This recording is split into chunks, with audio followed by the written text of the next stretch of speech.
show you the back room?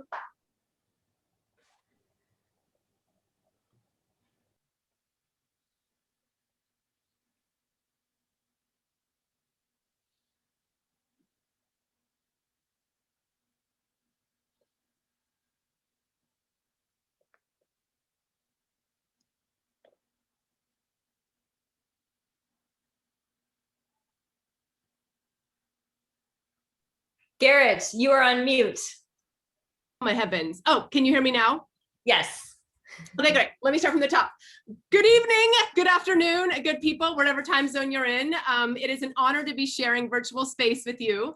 My name is Garrett Grady Lovelace. I'm a professor, associate professor at School of International Service, American University. And I'm here with my colleague and beloved friend, Jordana Matlon, to welcome you to our Spring Symposium. Before we dive in, we have an extraordinary lineup of brilliance in the Zoom room ready to share their brilliance with you. But let me give you a little bit of context about the Ethnographies of Empire broader research cluster. So we are an intellectual space at SIS whose work uses ethnography, critical theory, and historical research to interrogate structures of domination rooted in historical legacies and contemporary iterations of empire broadly conceived. We use the term to refer to exploitative economic orders and manifestations of power and rule and sovereignty.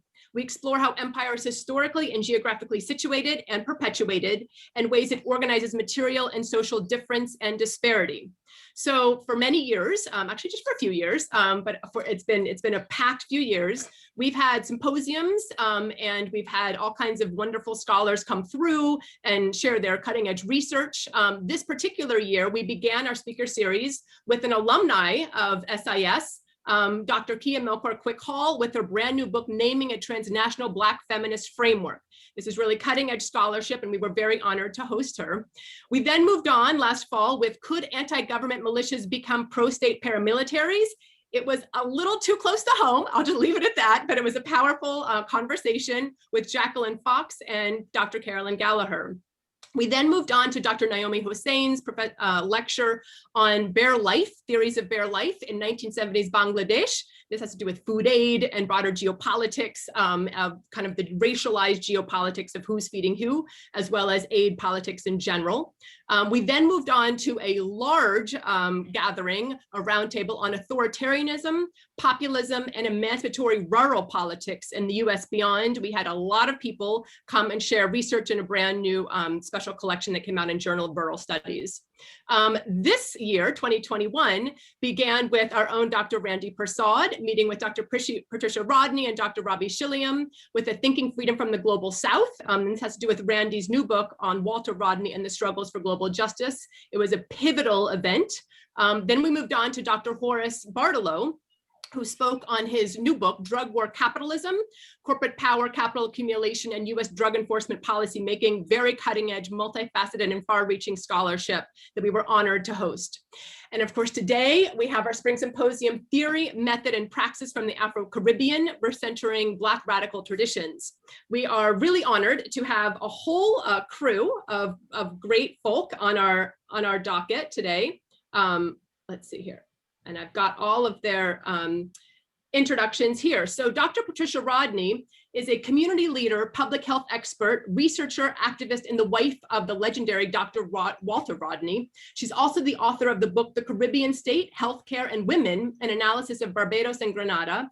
And she's CEO of Partners in Health, Education and Development, a domestic international public health consultancy organization. She has several years of experience in women's health, adult education, and literacy, and spent 15 years in academic public health at the Morehouse School of Medicine as professor and assistant dean for public health education. We are going to be hearing from her in a moment, as well as with Dr. Randy Persaud, but let me go ahead and give all the introductions so that I can pull back and just let everything flow. Dr. Jovan Lewis is an assistant professor of geography at the University of California, Berkeley. He centers post-colonial reformulary of the Caribbean and its diaspora, state economic underdevelopment, novel terms of reparations, and racial ethnic notions produced by the comprehensive condition of impoverishment, as well as the geographic imaginaries of freedom from alternative visions therein. He has an excellent website, personal website, which I encourage you to check out, jovanscottlewis.com. Dr. RICARDA Hammer is a, not yet a doctor, but almost, a PhD candidate in sociology at Brown University and a graduate fellow of Brown Center for the Study of Slavery and Justice, also doing extraordinary work with regard to revolutionary subjects and reparations, and her website, ricardahammer.com, has all of her publications. Saudi GARCIA is an Afro-Caribbean queer first-generation immigrant PhD candidate at New York University's Department of Anthropology and a graduate of NYU's Culture and Media program, as well as a public scholar and a facilitator for the Dominican Haitian Peace and Reconciliation Organization within Cultured Company. She also has a brilliant website, and I'm so honored to be reconnecting with Saudi. And finally, Dr. PERCY HINTZEN. So our three speakers are more junior scholars, so we decided to pull in a very senior thought leader on these issues as our discussant. He's currently professor in the Department of Global and Sociocultural Studies and the director of the African and African Diaspora Studies program at Florida International University. He spent 32 years at the University of California, Berkeley, though, so he's still emeritus professor there, very esteemed, where he served in a number of capacities, so many, but I'll just kind of mention director of the Center for African Studies, co-director of the Multi-Campus Research Group on Africa, as well as the chair of the African American Studies, the director of Peace and Conflict Studies, acting director for the Center of Race and Caribbean, and was elected president of the Caribbean Studies Association. So I'm so honored to be recording this event. Hopefully it's being recorded, is it? This is too golden to like not have be recorded. But in the meantime, I'm gonna pass the mic to a mentor and beloved colleague, Dr. Randy Persad. Okay, well, thank you for that robust introduction, Garrett. And I am delighted to be in the company of so many young scholars and also distinguished scholars. Thank you all very much also for those of you who've tuned in. We live in a world where, at least in the past 500 years, great powers have dominated the international system in economic terms, in military terms, and also in cultural terms. And the general narrative of great powers is that small countries don't matter. The thing is, I have bad news for that narrative. Small countries do matter, and they have mattered. In fact, the Caribbean is a small place. It's one of the locations for the making of modernity, the emergence of the state system, the emergence of the global capitalist system, and also the cradle for counter-hegemonic practices, which have for 500 years been fighting not only the triumphs that capitalism claims, but all of the deficiencies which we know about so well. The Caribbean is also an archive of the modern world system. You probably know that I take that directly from Michel Roth-Trelot, and it's a complicated archive. What we have today are scholars who have been working in that archive, creating it, delving into it, and nurturing it. For a small place, the Caribbean has done its fair share in producing the requisite knowledges that disturb the smooth surface of hegemonic power. I can only name some of them, always a risky practice because I'm likely to leave out as many. But I would be remiss if I didn't, because of the nature of our engagement today, at least acknowledge the contributions of Elsa Gavaya, Glissant, Fanon, Césaire, Williams, Rodney,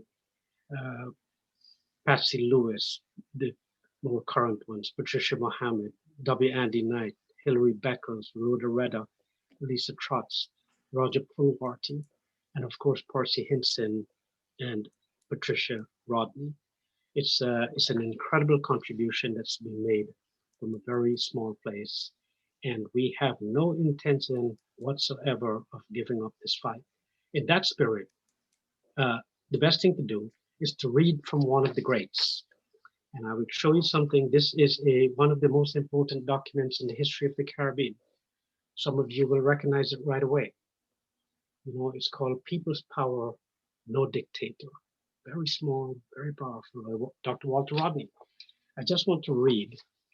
I'll just read you the opening paragraph, and then we'll get on with things. What I want to share this with you is how powerful the message is and how clearly it is stated. Walter Rodney wrote, "A dictator is defined as one who wields absolute power. The dictator elevates himself above all other citizens and often makes claims to be closer to God than mere mortals. Emperors, kings, and nobles of the feudal period easily became dictators because they could justify despotic acts on the grounds that royal power and authority were of sacred origin. In more modern versions of dictatorship, the absolute ruler has to fabricate an elaborate cult of the personality to prove that he's more intelligent, more potent, and generally superior to any other human being. Idi Amin fancied himself not only as a physical giant, but also as an intellectual giant. Besides, he boasted of a direct line to Allah. Eric Gary, our Caribbean ex-dictator, dabbled in obeah and convinced himself that he was better than the world's leading scientists and would personally solve the problems of unidentified flying objects. This is the stuff of which dictators are made. If ever you want to know why a distinguished historian became a legendary actor in political practice, this is the reason why. Brilliant understanding of the situation on the ground and clarity in presenting it. And I know that this group here takes that very seriously. Thank you and have a great afternoon, because I'm afraid I have to sign off. There is some urgent work to which I've committed and I must go off and do it. Thank you so much.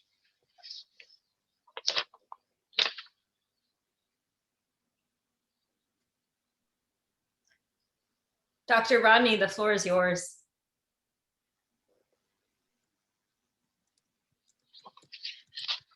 I assumed the panel was going first, and then I would pick up on some of what they were going to say. So absolutely, that's fine. We wanted to make sure if you had anything important to run off to, we got you beforehand, but we would more than welcome having you follow. So absolutely. So then, Dr. Lewis, the rectangle is yours. Thank you. Jordana, Garrett, thank you for having me today and for convening this really stellar assembly of folks. I really am honored. And, you know, I'm really glad that I'm able to share a little bit of my thoughts about today's theme, and specifically as it emerges out of my work on kind of the question of repair, crime, and post-colonial Blackness in Jamaica through my ethnography around the Jamaican lottery scam. So Jamaican poverty is the outcome of several decades of troubled development efforts within the nexus of global capitalist economics and post-colonial politics. Since independence at least, the history of Jamaican political economy suggests that the country has remained in a prolonged state of crisis, as according to Tony Bogues, its economic relations and political ideas continue to undergo wrenching convulsions. Marked by contradictions and incongruences, the complex ethical moral terrain of structural adjustment has remained at odds with historically and culturally produced ethics of poor and Black Jamaicans, disregarding and undermining their agency, rationalities, and moral orders. Within this context and against its circumstances, a group of young Jamaican men sought to advance and secure a world on their terms through the Jamaican lottery scam. The entire time that I was with Omar, Jr., and Dwayne, the young men who comprised the crew of scammers I worked with, I wondered how they justified scamming their elderly American victims.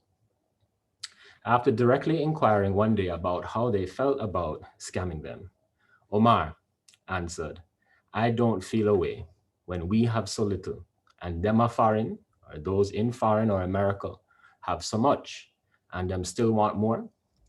In reference to them still wanting more, Omar, and for that matter, the rest of the crew seemed puzzled at how victims had so much money to give away and did so to get even more. To them, their victims practiced a bizarre form of accumulation. That they did not, quote, feel away was perfectly reflected when one day, Omar again, on his way to Western Union to collect some of his scamming proceeds, stated that he was going to collect what he called a retirement check, a direct reference to the fact that the money was coming from the pension of his client. There seemed to be little sympathy toward victims, as their apparent greed and gullibility led them to be harshly criticized, not only by scammers, but especially at the beginning of the scam, by Jamaican society more broadly.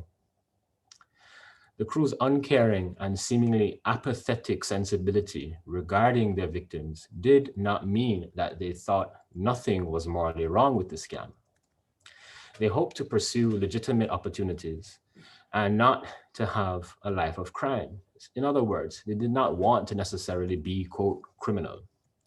Nevertheless, there seemed to be an irreconcilable moral slippage between acknowledging that the scam was a crime and the lack of remorse for their victims. I soon realized my difficulty reconciling this apparent contradiction, and that it came from how my moral frameworks had become superimposed on theirs. By inquiring about specific aspects of the scam, such as their feelings about the practice versus feelings about their victims, I had effectively narrowed the crew members' reflections to a singular moral system through which they interpreted their practice. In other words, the scam could not be understood morally, as morality cannot contain the multiple nuances that organize the crew's feelings about their scam. Anthropologist Charles Stafford helps to clarify this fascinating, if frustrating, moral dilemma.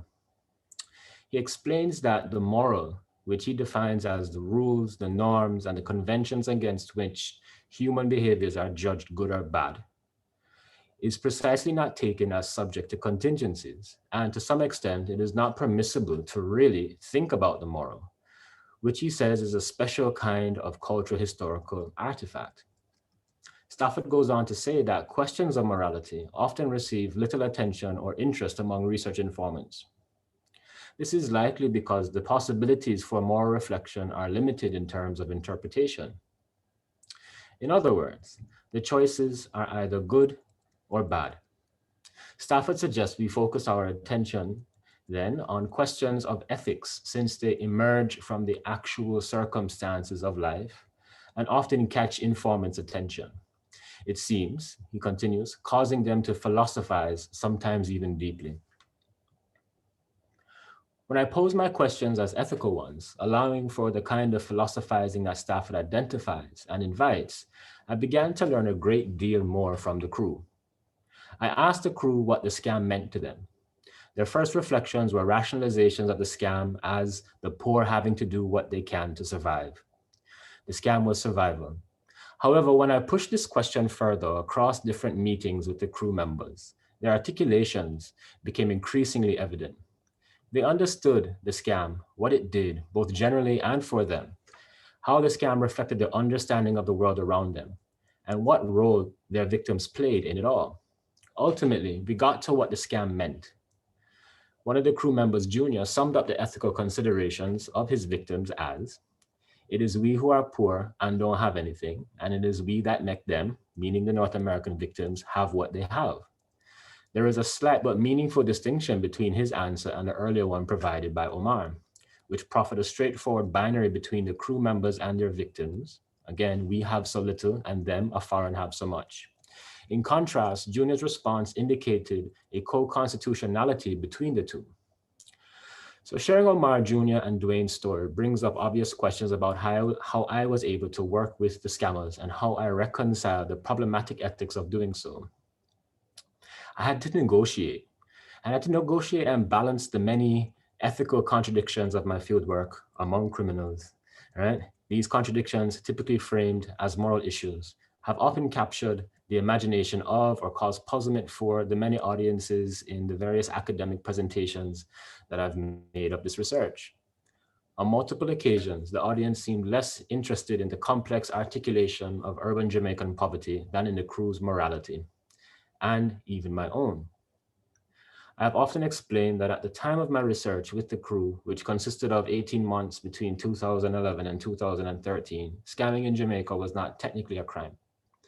The laws in place that govern activities like scamming had no legislation that directly dealt with the many facets of the crime, such as the international jurisdiction, the willingness of victims to send money to scammers in Jamaica, or scammers convincing their victims to send money under duress or pretense.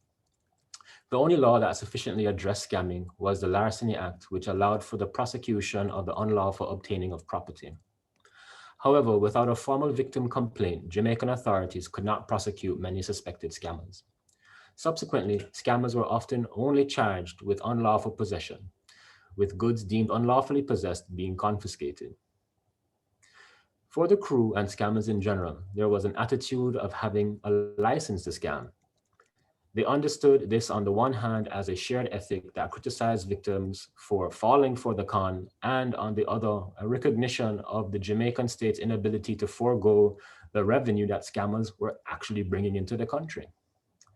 And thus, the circuit of complicity was a broad one. And for the more profound morality or ethical rationalization of the scam, simply put, the scam was an act of reparation. So my access to the crew was primarily due to the kind of air of tolerance in Jamaica that I'm describing. At the time, scamming was openly practiced and could often be witnessed in very public spaces, even in front of the Western Union and MoneyGram money transfer service companies where scammers collected their proceeds. I first encountered a scammer walking down the street where I lived with my grand aunt during my doctoral fieldwork. I recall being struck by the curious and nasal accent of the man as he casually walked downhill to what I would later work out was his route to the nearby Western Union. I turned to my aunt as we sat on her veranda and remarked at the oddness of the man's accent, to which my auntie Pinky replied, "My dear, he's just one of them scammers," in a very casual way. Her response was one of those moments of serendipity that seemed to make ethnography possible. And so I'm forever grateful for Auntie Pinky for helping me get this book done. Right? That scammer would not be a part of my project, but he would inadvertently lead me to the crew members who I noticed him discussing one day with at the neighborhood rum bar where I bought my Digicel mobile phone credits. That's what I went there to buy, not rum. Right? It was there that Junior observed me topping up my iPhone, which led him to strike up a conversation since he had the same phone, which was a rarity at the time. And it was a coincidence that would lead me to spend the next year learning about the scam from him and his friends. During this time, I was aware that there would be limitations to what I could witness. For instance, whenever a call was made to or came from a victim, I would excuse myself from the scene. While accepting that this was a methodological compromise, if not a failure, to uphold the ethnographic convention of participant observation, I mean, what was I to do? Become a scammer? I'm not sure. At least regarding this area of my informers' practice and lives, I would not run the risk of possibly becoming complicit. Nevertheless, I join anthropologist Tim Ingold in his assertion that participant observation is an anthropological way of working, not a method of ethnographic data collection. Thus, the work of ethnography in disciplines like anthropology and human geography is to facilitate the philosophical, quote, speculative ambition of human-to-human correspondence between researcher and informant. Therefore, much of what I came to understand about the scam came from the crew's description of events. Furthermore, the crew failed to disclose many details. For example, I never learned where or exactly how Junior and the crew came to acquire their lead lists. And these lead lists are the kind of, client data or victim data that scammers purchase. My ignorance on this matter would prove fortuitous because lead list brokers, those who sold this victim data, would become primary targets of US federal investigators not long after I left the field. There is still the question of how I reconciled working with people who victimize a primarily elderly population. My answer is that by responding to hardship with the scam, the crew members were, to quote Deborah Thomas, re-signifying dominant ideologies and practices in order to resituate themselves as powerful actors within their own transnational spheres. Through the victimization of a class, of a race, and of a nationality of another set of people, the scammer moral order provided them with a sense of empowerment. Indeed, a moment of rectification, or as I argue throughout my book on the topic, repair. Therefore, what comes up is the question of what it is to be criminal. The ethical moorings of poverty, gender, race, and history complicate the simple implication of criminality. The correlation of Blackness and poverty is often overlooked, if not outright avoided, even by Black studies scholars, due to the fear of pathologizing Blackness by correlating it too closely with poverty. This response can be a preoccupation primarily as we see in North American Academy or in the social science study of North American Black life. Even outside the United States, scholars employ the operationalization of poverty to arrive at the same propensity for racial cautiousness. However, I have sought to deal with the very real twinning of Blackness and poverty through criminal discourses. These discourses are not limited to just a singular concern of how this conflation becomes glossed as criminal, but how the circumstances of race poverty often leave the race poor with no choice but to pursue actual crime. For Omar, Dwayne, and Junior, being marginalized from the formal economy or even being asked to accept only the most limited benefits of participation fall within the spectrum of criminality. Indeed, what constitutes crime, or at least criminal intention, becomes challenged by these crew members through the process of their navigating economic access, the social terrain of masculinist expectation, and the intimacies of the relationships they built with their victims and struggled through with their partners and families. As a Jamaican from Montego Bay, I faced a deeper set of considerations. While our class backgrounds meant that our respective experiences of Jamaica were markedly different, in many ways the crew felt that I couldn't understand the kind of primary ethic that they were contending with, this notion of sufferation. The members of the crew and I were of the same generation. In many ways, we shared the same dreams, the same expectations from life. We had all grown up on the same narratives with many of the same principles and morals guiding us. It is unclear whether the confluence of the colonial trappings of respectability, the imbibing of dancehall and hip hop culture, or the collective notion of the relationship between hardship and Blackness shaped our understanding of the world. Still, something allowed me to see, understand, and sympathize with the crew. Because Jamaican law didn't recognize the criminality of scamming at the time, I was able to participate in a moral suspension that permitted my observation of the crew's practice. I was drawn to these young men somewhat by the poverty they faced, but more so by their sheer perseverance within it. Observing their shared sense of dreaming while recognizing the improbability of their chances made our lives undeniably distinct from one another and put their practice, their crime, into perspective. Reflecting on this matter, I have come to consider Bernard Williams' argument for the role of obligation in figuring morality. Scammers eschew any commitment to right or good action in regard to their victims, an issue that is mediated through what Williams discusses as the ethics of obligation. The outcome is an act of scammer refusal, as a form of self-fashioning that resists relying on or investing in any kind of emancipatory ethics. This move frees the scammer from being bounded by any liberal, respectable representation of politics. Furthermore, through an ethical sleight of hand understood through repair, the crew recuperated debt for their colonial injuries. This was all of the ethical terrain that the scammers were negotiating. This is how they made sense of their practice. And so I accepted their rationalizations, understood as rooted in and situated in the deep and complex imbrications of colonial history and contemporary disparity, felt and experienced across various domains of their lives. I resolved any internal conflicts with the recognition that researchers often must confront, especially dealing with difficult truths in ethnographic fieldwork. I also reminded myself that my obligation was to them because they were sharing their lives with me. And so in conclusion, the scam addresses what Obika Gray asserts is the conundrum facing the Caribbean. He defines this problem as a difficulty in understanding the region's relationship to capitalist civilization, to modernity, and also how to address these issues in order to achieve an emancipated existence. Gray argues that all of the reform projects that aim to answer this problem historically, going back to the Creole nationalist agenda of the late 1930s, have either been in favor of Europeanist ontology or they have pandered to Caribbean Africanisms in the most vulgar ways. By sincerely examining the ethics of the scam, I have sought to contribute a sensitive approach to addressing this puzzle. I've done so by appropriately establishing how Jamaicans have configured, or these Jamaicans have configured their perception of a capitalist economy and modernity on their own, albeit individual rather than collectivist sovereign terms. So with that, I thank you for your time. Thank you so much, Jovan. That was really, really brilliant. Now I would like to pass the rectangle on to RICARDA.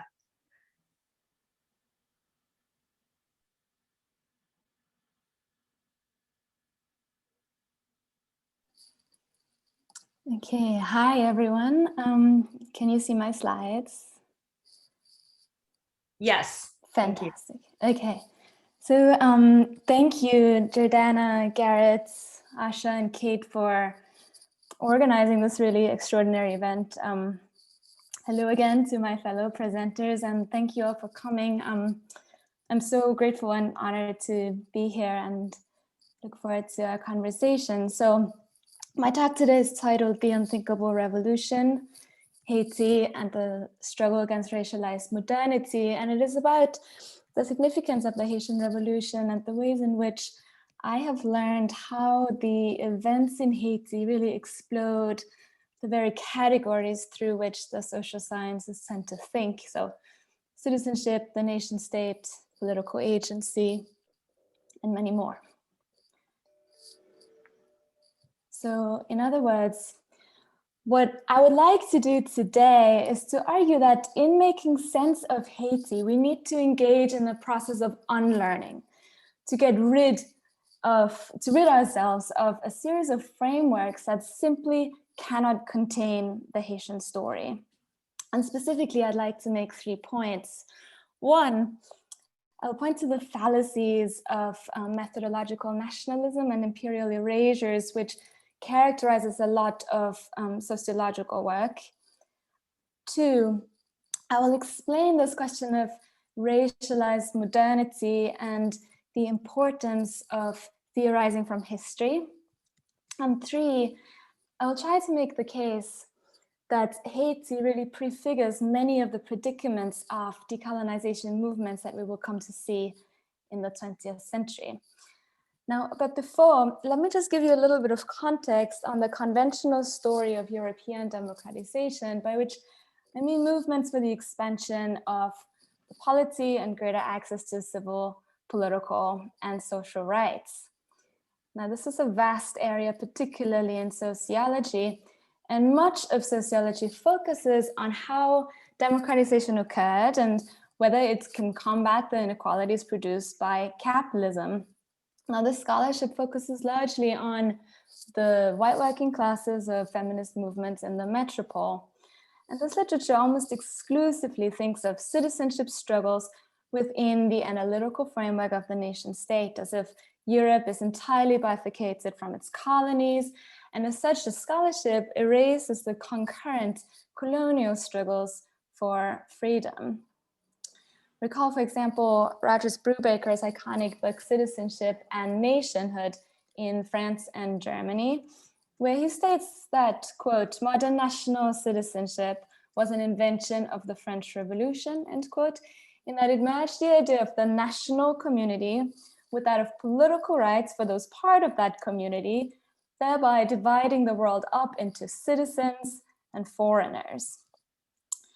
And to think of histories of rights formation within the nation state is historically inaccurate, but more foundationally, it is also epistemically and ontologically misleading. And this reliance on the nation state as a framework of analysis has largely stayed with sociology ever since. Of course, France at the time was a colonial empire, and even though it experienced the colonies as external, far away, nothing to do with us, the spatial separation is constructed because, in fact, it was on the colonial front lines where France had to articulate what rights are and who can have them, and it's here where we come up against its limits. So, therefore, we have to adopt the empire as a unit of analysis. And C.L.R. James recounts in the opening pages of the Black Jacobins how much the colonies are constitutive of the metropole. He writes, quote, in 1789, the French West Indian colony of Saint Domingo, Saint-Domingue, later Haiti, supplied 2/3 of the overseas trade of France and was the greatest individual market for the European slave trade. It was an integral part of the economic life of the age, the greatest colony in the world, the pride of France, and the envy of every other imperialist nation.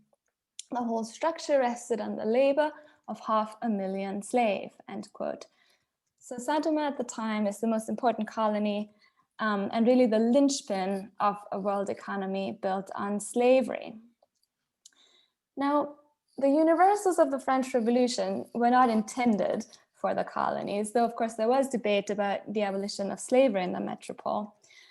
But the question of freedom, equality, and fraternity was of central concern to the populations in the colonies. So through these debates, we can make visible that the racialized nature of French citizenship. And I would argue that political rights are not abstract concepts, but must be looked at, but we must look at their content, and we must situate them in the cultural and colonial discourses.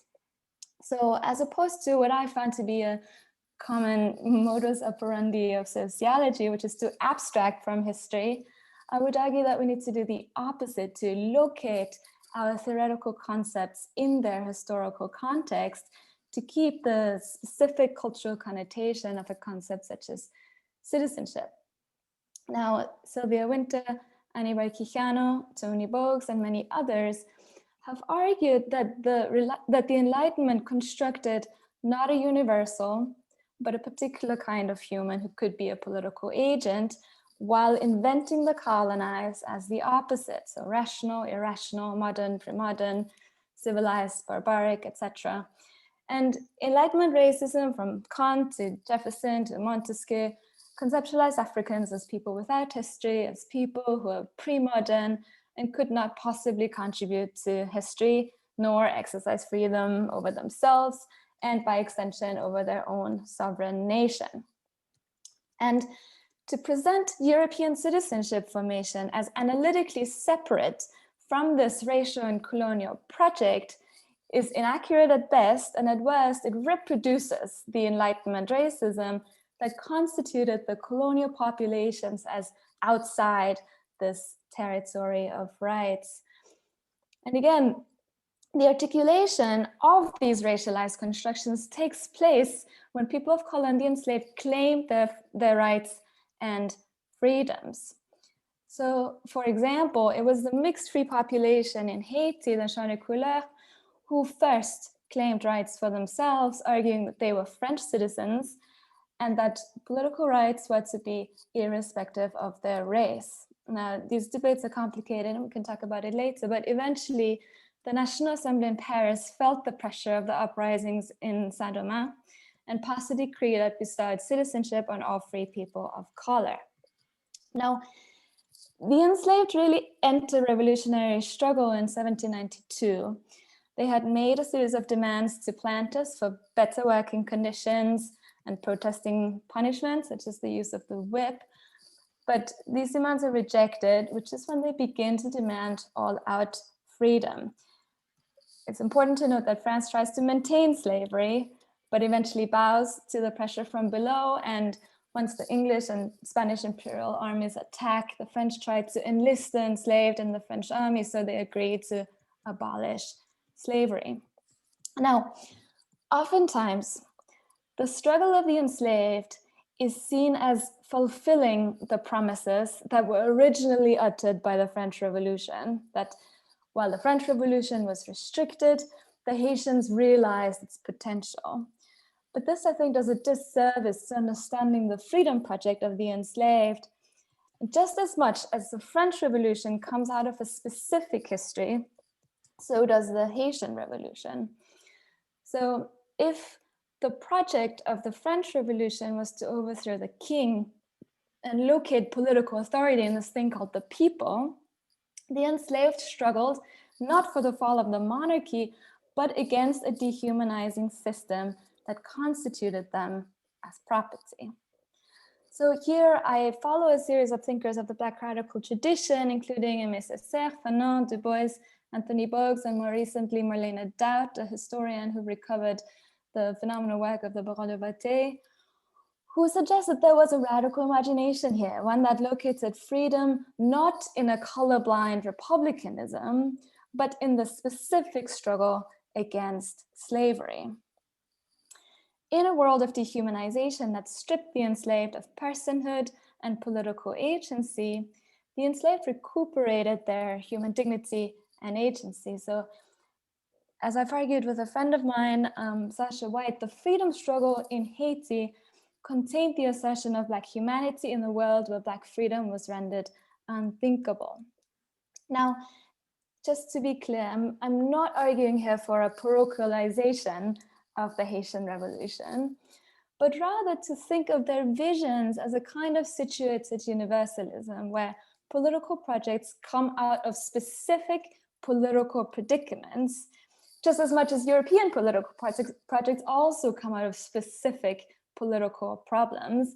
And we need to hang on to these historical specificities rather than abstract theoretical concepts and then impose them elsewhere. Now, furthermore, because of our embrace of the nation state as a unit of analysis, we often conflate the first part of the Haitian Revolution, the struggle against slavery, and the second part of the revolution, the struggle for independence. We assume that freedom struggles are to take place within and through the project of the nation state. But the enslaved did not think within national independence frameworks, right? They wanted freedom, better working conditions, land, recognition, and equality with the French. So with abolition, they become free and French. And this is perhaps clearest in Toussaint Louverture's 1801 constitution, in which he did not envision Haiti as an independent nation state. Rather, he enshrined that slavery be abolished and that Saint-Domingue's population would be free and French. So he envisioned Saint-Domingue as an autonomous, self-ruling Black state within a larger French imperial formation. So what happens in light of these freedoms? Well, France reacts. Napoleon at this point had come to power, and he begins his project of reestablishing slavery in the French Caribbean, sending his brother-in-law as the commander of this gigantic army to the West Indies. The French managed to reinstate slavery in Guadeloupe, and this news arrives in Saint-Domingue and hits like a bombshell. So Toussaint at this point had been captured by the French, but had predicted that if anyone was to try to again take away freedom from the enslaved populations, effectively to enslave a French population, they would fight, quote, with the Constitution in one hand.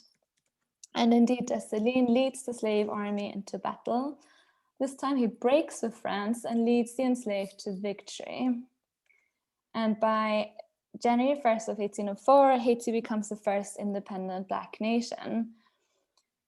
Now, Michel Rolf-Trouillot said that the Haitian Revolution, is the quote, the Haitian Revolution thought itself out politically and philosophically as it was taking place, end quote. So in other words, the nation state form was not a predetermined outcome. Now, with the advent of national independence, again in our analysis comes a kind of politics of forgetting of what happened before, a rupture with the past. The country was destroyed from the war and almost entirely dependent on agricultural exports to an international community that still largely relied on racial slavery. So note that in the early 19th century Caribbean, in the early 19th century Caribbean, slavery is still in full swing. And the Haitian case invokes these anxieties in the colonial mind, bringing to light the possibility that the enslaved can revolt and really the instability of this entire system.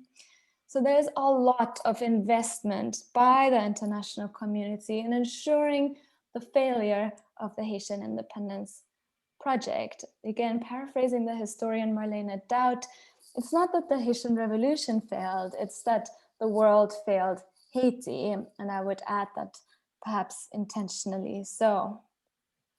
So following independence, Haiti breaks up into North and South.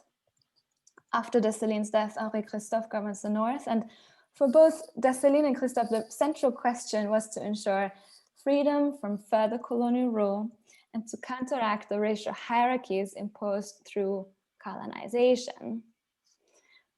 And we can see this political vision in the 1805 Constitution, which forever abolished slavery as per Article 2, declared all Haitians equal before the law, regardless of social status, Article 3, and then famously constitutes all Haitians as Black, by which he recognizes Black as a political rather than a phenotypical category. So for example, those Germans and Poles who had fought alongside the slave army against the French are included in this category. And then later, the 1807 constitution by Christophe also notes Haiti as explicitly anti-imperial, whereby, quote, "the people of Haiti will never pursue any conquests outside of this island and limits itself to conserving its own territory," end quote. Now, at the same time, the need for agricultural output required the continuation of plantation labor, and the threat of foreign invasion and the reestablishment of slavery never really goes away. So as a result, the revolutionary state reimposes militaristic, patriarchal, and violent structures. Now, the political project of the revolution is often interpreted as not being radical enough, so as maintaining patriarchal and militaristic structures, or as being too radical in the sense of failing to be diplomatic with an international community.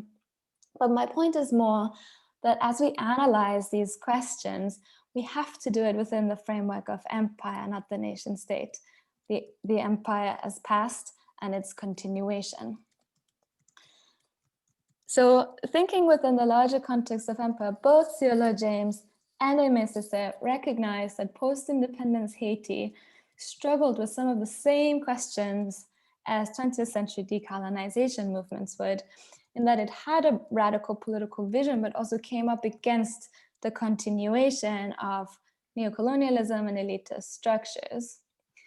So with regards to neocolonialism, by the 1820s, the French Foreign Ministry produced a report that suggested a new type of colonialism, a commercial colony, whereby the report argued France would be able to maintain the colonial exploitation without the worries of having to maintain a slave regime. And because Haitians were aware that their independence and freedom was tenuous, they wanted their independence recognized from the international community and France in particular. So following the manumission model, whereby an enslaved person can buy themselves free, they negotiated ransom payments with France, whereby Haiti would pay France an exorbitant sum of money in exchange for recognition of their freedom, which meant that Haiti paid for its independence and freedom for over a century, maybe more. So let me just offer some concluding thoughts with regards to theory and methodology.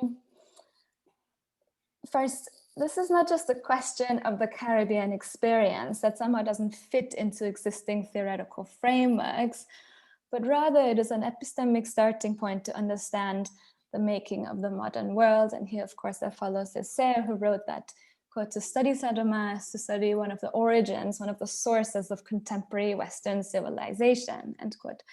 So Haiti provides us with an epistemic perspective, a location, a historically created standpoint from which to study the modern world. Second, from this perspective, we can make visible the racialized project that underlines European democratization and citizenship struggles to situate these processes in their history and understand rights struggles within the context and the unit of analysis of empire. And then finally, rather than interpreting the Haitian Revolution as fulfilling the imperative set by the French Revolution, it is also important, I think, to open a space to think about how Haitians themselves envisioned their political project, and to then analyze how and why it did not come to fruition. And doing so, I think, is instructive to understand the kinds of predicaments that arise for decolonization movements in centuries thereafter. So I will leave it here and I look forward to our conversation.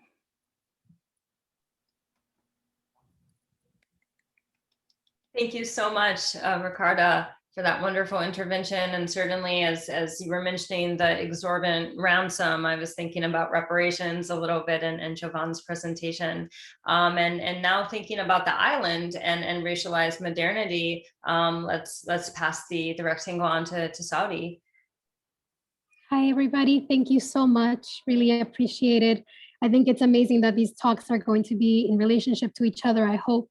My name is Saudi, and I'm a PhD candidate studying anthropology at New York University. I want to say thank you to the organizers, and I also want to acknowledge that American University sits on unceded Nacotchtank land. And acknowledging this is important, and I also recognize the need to support tangibly to movements working to decolonize, and we'll share some links that can support us in helping those organizations. So the title of my talk today is Unearthing Blackness in the Dominican Republic, Studying Mining and Environmental Racism in the Deracialized Republic. On a bright Saturday morning, I walked about greeting community members and activists gathered beneath a large white tent erected for a community forum on water and mining in the Dominican Republic's Sierra de Yamasá, about 2 hours from the capital of Santo Domingo. The fallow, dusty piece of land where the activity was held is autonomous territory and home to a community organization formed to seek the relocation of families away from the world's fourth most productive gold mine and its cyanide and sulfur-laden tailing pond. Eventually, I sat next to an elder named Don Jose, that's a pseudonym. Part of Don Jose's face was paralyzed and he could not open his mouth fully to form the words of his greeting. Instead, his tongue rested between his teeth and he used a polished black wooden cane to gingerly stand up. Once he did, he tried to communicate with me what had happened. With effort, we made out one word, thrombosis. The stroke had debilitated him, stealing the years of agricultural labor power that defined masculinity and well-being in this region. This region is formerly known for producing 60% of the country's valued organic cacao. And while tragic, this type of heart-related illness was common in this community. Community organizers, environmental policy experts in Santo Domingo, and international allies have bemoaned the abandonment of this population of about 450 families inside this toxic territory. Yet more than 3 years after the bureaucratic process for relocation began, these families remain trapped beneath the fumes of the dam in a mine that was nearly tripling its size and now is creating a second massive tailing pond in another community across the Sierra's peaks. This talk is a reflection on the nature of the silencing of the structural nature of environmental racism in the Dominican Republic. And it grapples with a concept that really challenged me and pushed me when I first encountered scholarship about Dominican Blackness. It is a concept of deracialization that Dr. Silvio Torres-Taillan has written about. A challenge that I have encountered through my research process, which is ongoing. I began research in September of 2019 and have paused and I'm beginning to have contact with informants in the field through modified protocols. And so an issue that I encountered, a challenge that I have encountered through my research process is that race remains unnamed in context of structural violence in the Dominican Republic. Therefore, while stories of state neglect of populations experiencing toxic exposure are common around the world, this case is revealing of the ways that shifting towards extractive economies in the Dominican Republic is racializing bodies considered to be only national subjects. What do we learn about approaching Blackness from this very specific case of Dominicanidad? Central to understanding the dynamics of structural and biosocial racism in the Dominican Republic is a bringing to the surface of the nature of economic, political, and social dynamics that uphold racial capitalism, and increasingly are congregating and manifesting as island extractivism for gold, silver, copper, and petroleum. And this also extends to Haiti. Unearthing attempts to do this work in my thinking. This idea of unearthing the nature and the details of the economic arrangements that are surfacing and that are creating these conditions of environmental and medical harm in these communities. But in writing this presentation and writing this paper, I also found unearthing systemic harm to not be sufficient as an analytic. The first reason is that thinking on Afro-Caribbean people often either separates them from the earth in ways that benefit extractivist cosmovisions and economic projects, or frames them as so close to nature that they are cultureless. It's a fallacy that exhausts and unmakes and is incredibly troublesome. Therefore, tackling environmental racism and its medical effects requires more than just unearthing the nature of systemic harm in the Hispanic Caribbean. There's a requirement also to bring about a relationship between, and a theorizing of the relationship between human and non-human entanglement. Entanglement that places Black people vulnerable to and in symbiosis with an unpredictable nature that in the eyes of the central government requires control and extraction, while in the eyes of my informants requires care and tending and connection. And so my field work has taken me to different spaces, has taken shape in digital modalities that I've used to be able to maneuver the pandemic, and also increasingly in public spaces where it's safe to be with informants. And so these reflections are really forming and taking shape as I speak, and are really pushed by a desire to bring Dominican notions of race in conversation with Black feminist thinking on the subject. This idea of deracialization and deracialized Blackness was developed by Dr. Silvio Torres Sayant to address the ways that Dominicans have attempted to separate Blackness as a cultural, social, and performative identity from race, as a structure of knowledge generated by racism meant to justify racism's skin color hierarchy of the human, a hierarchy which has consequences for human prosperity, health, and well-being. This notion of deracialization is a direct response to the ways that Iberian and North Atlantic epistemic notions of racial capitalism frame the people and the land of the island of Hispaniola as available for different forms of colonial violence.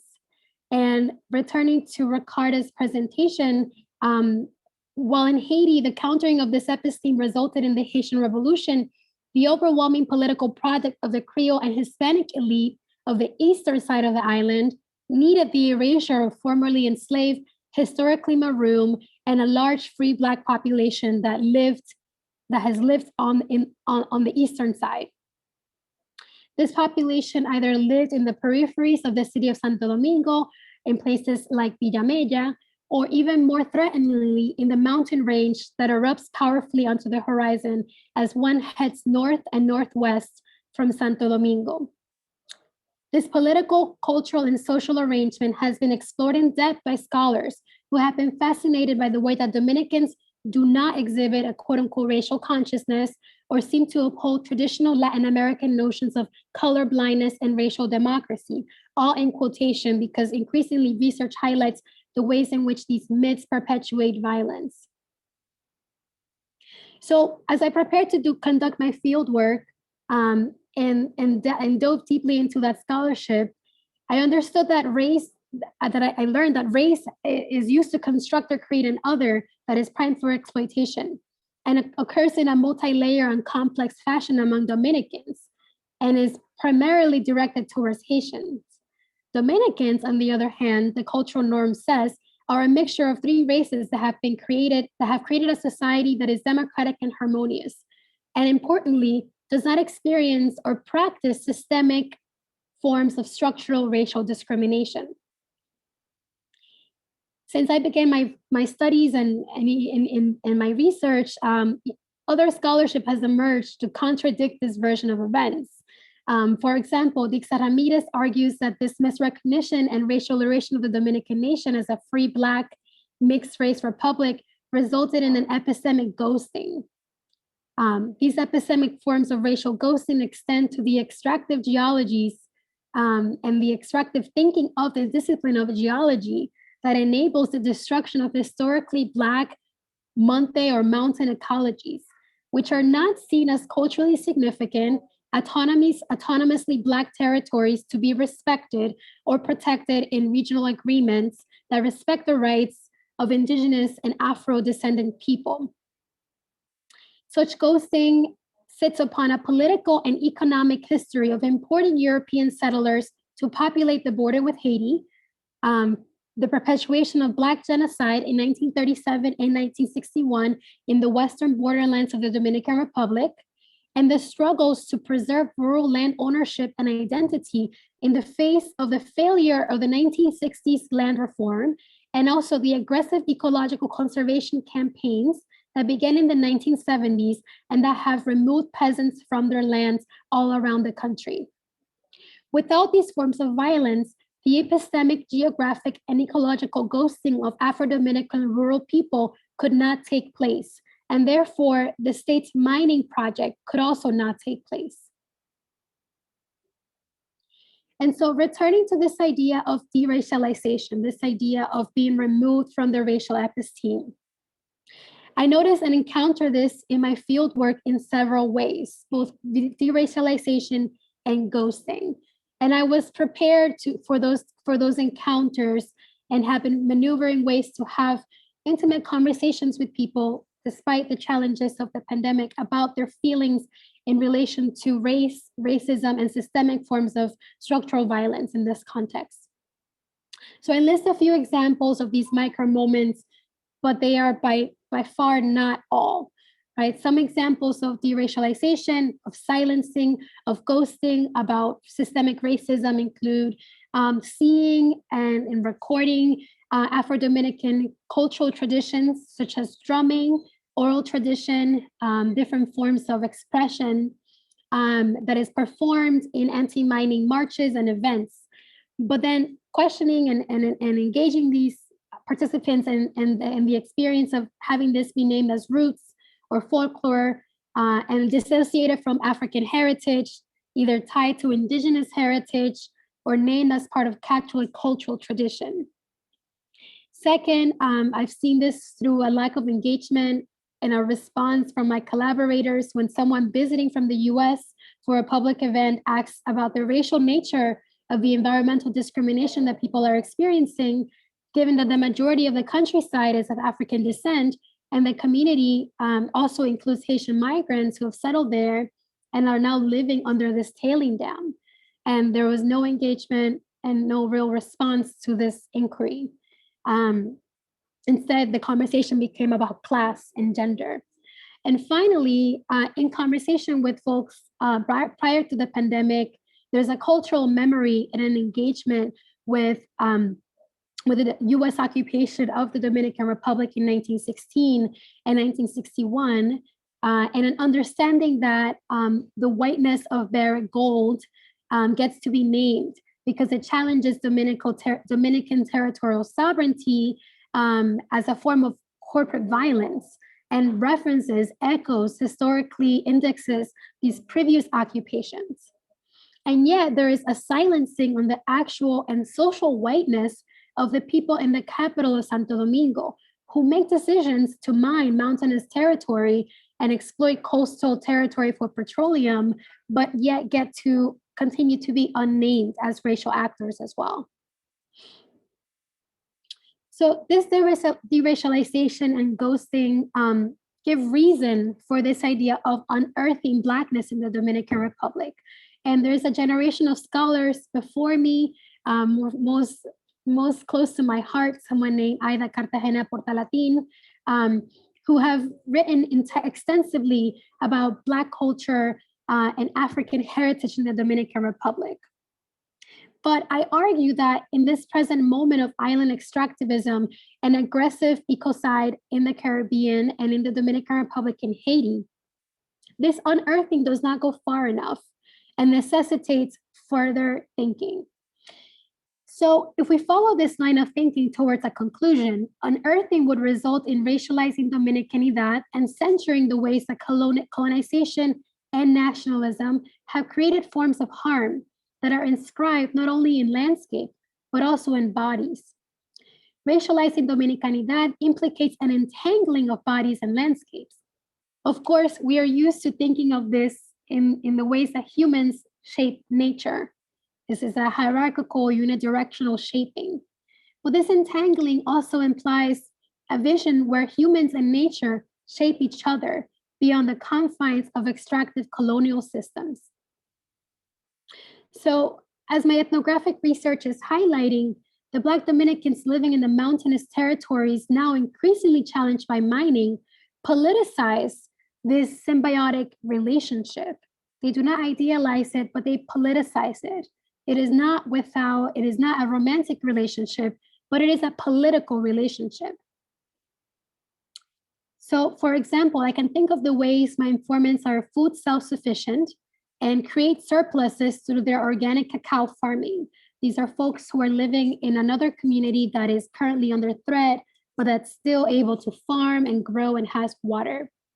So in this community, folks speak with pride of their interdependence from government social programs, which are often used to buy votes come election season, and of their love for the mountains as a space of knowledge, as a space of identity, as a space of well-being, to defend, as reasons to defend their territory. And in the 1990s, in another community, the rallying call was, we stay in the mountains to live better. Nos quedamos en la montaña para vivir mejor. And so the effort of my ethnography, the effort of my work is not to romanticize these human, non-human relationships, to relationships that echo Maroon ancestors and their ways of being, and more recent ancestors like Mama Tingo, who fought for land and for land rights in the Dominican Republic. Instead, it is to locate Dominican social cultural form, this notion of deracialization, and the ways that, in relationship to the ways extractivism violently racializes and necessitates racial subjects in order to exist. And so my goal in this talk, and by way of thinking of a contribution to this panel, is really to place this notion of deracialization, this attempt to escape racial hierarchy, however unsuccessfully, and the ways that extractivism violently racializes within a broader dialogue within Afro-Caribbean and Black studies that is trying to illuminate how race triangulates the relationship between humans and non-humans in the racial Western, the racial episteme of the West. And also scholarship that goes hand in hand with this, that really attempts to think about how Black subjects exceed this predicament, this entanglement with a racial hierarchy that is violent, and they do so with grace, rigor, and creativity, forming their own ways of being human and being in nature in the process. So in thinking about this, I'm inspired by many Black feminist scholars, and in particular, I can think of the work of Tiffany Levato King, who theorizes the concept of Black fungibility, to open up a space between human and non-human matter and subject. To be fungible, and by the term fungible, King is borrowing from scholar Saidiya Hartman, and is thinking about the ways Black bodies are framed as able to be replaced by another item, mutually interchangeable, but also as a very fleshy territory upon which cultural and political maneuvers occur, and which can be arranged and rearranged as needed under relations of conquest in the Americas. And here I have to say that while Saidiya Hartman is theorizing with the system of chattel slavery in the US, some of the ways in which King translates this to think about Native and Black relations and encourages a thinking beyond the US context really sort of beckoned me to think about applying this in relationship to the Caribbean. So it is worth quoting King at length as she writes that to be rendered Black and fungible under conquest is to be rendered porous, undulating, fluttering, sensuous, and in a space and a state at the edge and outside of normative configurations of sex, gender, sexuality, space, and time, to stabilize and fix the human category. And of course, from the work of Sylvia Winters, we understand the category of the human to only apply to Western, white, cis, hetero man. King argues that this seemingly the seeming ability for Black bodies to become pure flux, process, potential, are the true legacies of Europeans' establishment of themselves as human above all others. And I suggest that this is what Dominicans, with their efforts at deracialization, were trying to, however successfully or unsuccessfully, avoid. And so I think about this and think about this openness and porousness and relationship between humans and non-humans in relation to the existence of toxicity in my field site. It is a context that has been thoroughly polluted and that is unlivable. And yet people are attempting to make lives in that context as they await their relocation. And so for me, this work, this theorizing really helps me think about how people are maneuvering their Blackness in a context where their existence has been made extremely hostile, and that truly destabilizes the norms of their own identity. The ways that sex, gender, and sexuality, space, and time are so connected to the praxis of land and agriculture and the emplacement that that creates. Without access to that emplacement, there is a challenge to people's fundamental ontology and their fundamental being. And those are things that I hope to be working through in my dissertation. And so by way of conclusion, I want to return to Don Jose's story, which is one of many stories, some which have been published or visually shared through the struggle that has already lasted more than 10 years. And so while race remains unnamed in our engagement, in our conversation, and it remains unnamed in many moments of field work, mining has rendered him many different things beyond himself. And this rendering of a human into other things beyond themselves are the kind of racialization that island extractivism requires. I suggest that he has become a racial subject of Canada's expanding corporate empire in the Caribbean. He has also, by virtue of his land being polluted, become a landless peasant, unable to work in a context where his gendered selfhood is connected to his ability to work in agriculture and provide. And finally, as someone who has suffered a cardiac condition and is unable to fully speak, he is also grasping for and attempting to actualize one of the most basic capacities of our species, or at least in anthropology, one of the things that is rendered as one of the basic capacities of our species, which is communication. And for all these reasons, I see the ways in which he is being rendered fungible by this predicament. And yet I also see him and others like him very much as himself, as present, combative, alive, attempting to remain as healthy as possible, and engaged in an anti-mining movement in his community. And I would also argue, just by his existence, resisting this occupation of his territory. So between the things unsaid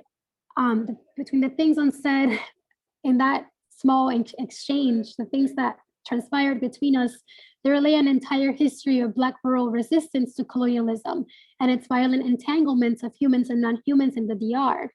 It is a story that I am finding new methods to engage and share, and I welcome all feedback for thinking through these ideas of unearthing and untangling and deracialization. And I'm really grateful for your time. Thank you so much. Thank you so much, Saudi, and for all of the panelists. This is incredibly rich. I would like to pass the rectangle to PERCY.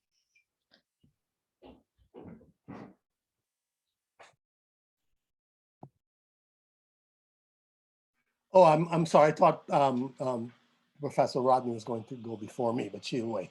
I think I will go ahead. I'll go ahead because I have just not a lot to say, but I wanted to talk about the three different presentations, but how they're very interrelated, talking about the continued exploitation of Black bodies and Blackness linked to poverty. The first presentation by JOVAN dealt with victimization of another group that is perceived to be wealthy, but is in reality poor. So is the poor exploiting the poor. RICARDA's talked about the continued self-determination and fight for self-emancipation by the Haitian people. And Saudis talked about environmental racism in the Dominican Republic and the ongoing fight that Blackness plays against the empire and the continued exploitation of workers and peasants in our region through the extraction of our resources. I turn it over to you. And they were all very different, very exciting. And I am amazed by the scholarship of these young people. Thank you. Thank you. Thanks, Dr. Rodney. Okay. Now, what I'm going to try to do, these, well, first of all, I need to really and truly thank the organizers and of this, and Jordana and Garrett, and I'd like to thank, and I'm going to deal with the three presenters, collectively and also individually. There is a phenomenal amount of ideas that we have listened to, and they're very, very significant. And because, we're focused on the West Indies, of course, or the Caribbean, of course, they are very, very critical, and they are at the cutting edge of our understanding of reality, which is precisely what the project is. And one of the things we have to do is to begin with a critique of social sciences, and the encumbrances that social sciences place on the way we look at the world, and the distortions that social sciences impose upon scholarly analysis. And this is a big, big topic. But let me just say this, in the social sciences, the tendency is to look at institutions as if institutions is something real rather than abstractions. You see, we tend to look at institutions, and we speak of institutions, and then even our disciplines are dependent on, economics, political science, anthropology, sociology, which are the three disciplines that emerged to manage and to conscript our knowledge to suit racial capitalism. And consequently, when we are basically looking at social sciences, we always have to keep that in mind, that by virtue of taking it as if it is real, taking it as if it is the gospel, taking it as if it is the sort of the way to analyze reality, when we do that, we sort of lose what reality is all about. And what reality is all about is relations, and I think that,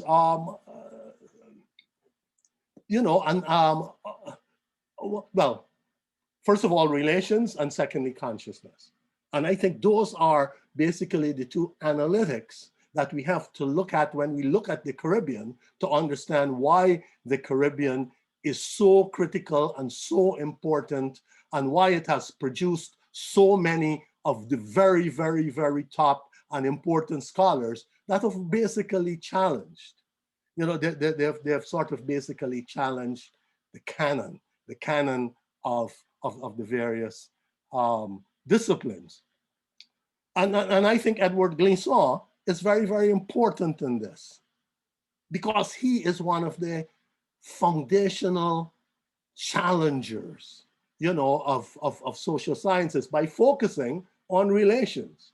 and by focusing on the importance of looking at relations, because it is relations that constitute reality.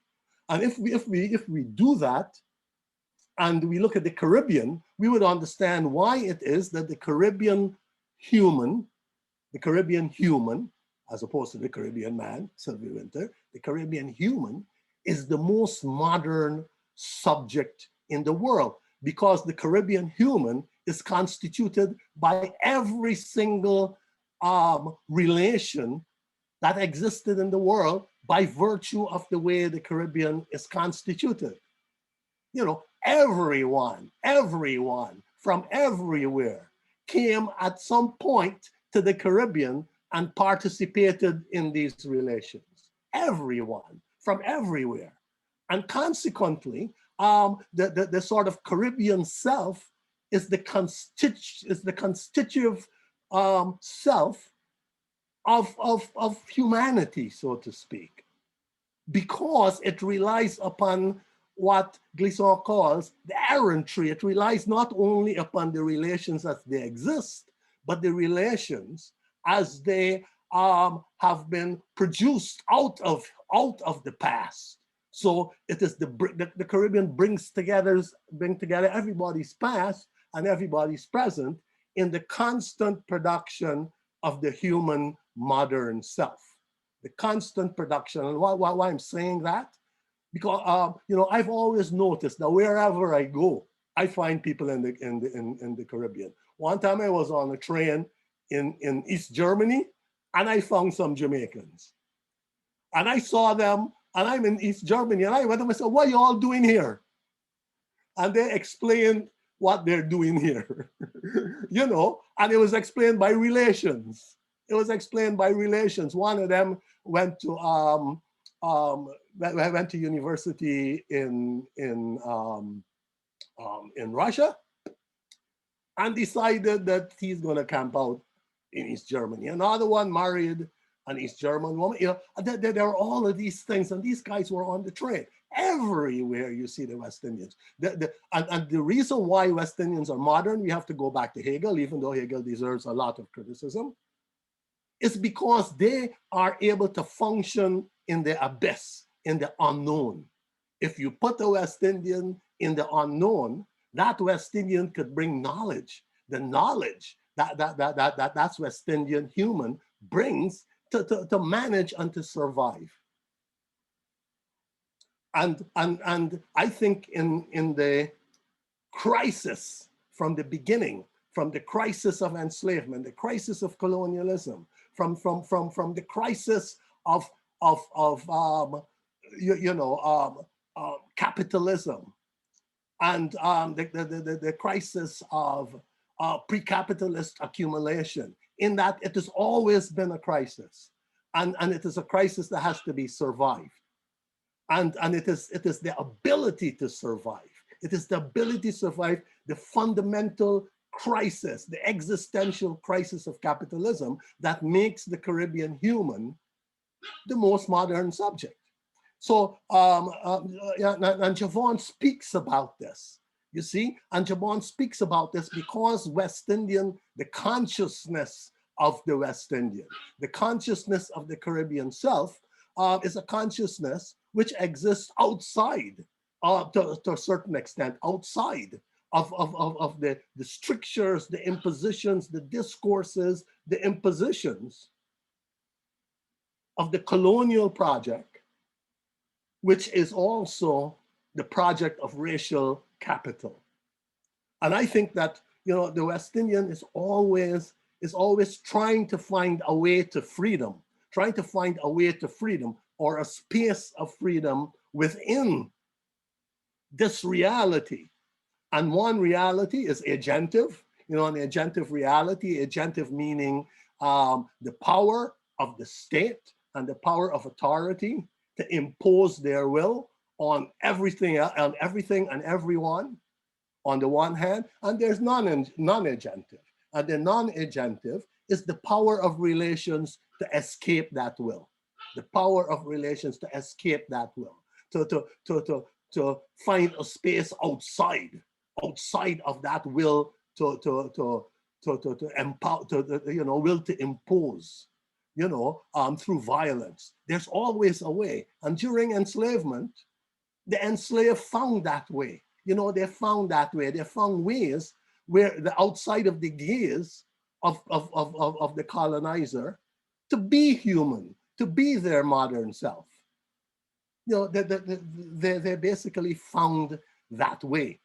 And consequently, I see freedom, not necessarily in the Hegelian sense, of a sort of an ideal end to history, that freedom comes at the ideal end of history, and freedom comes in the constitution of the state, a sort of an dialectic idealism where the state produces freedom. That's the problem. The state does not produce freedom. The state constricts freedom. That's the whole role. And that is the way that Hegel, imposed upon our own understanding. And I have to say it has to begin with Kant and then Hegel, imposed upon our own understanding of what reality is. And it is a distortion. It is a distortion, a fundamental distortion. And I think that the Caribbean South, through relations have always challenged those distortions.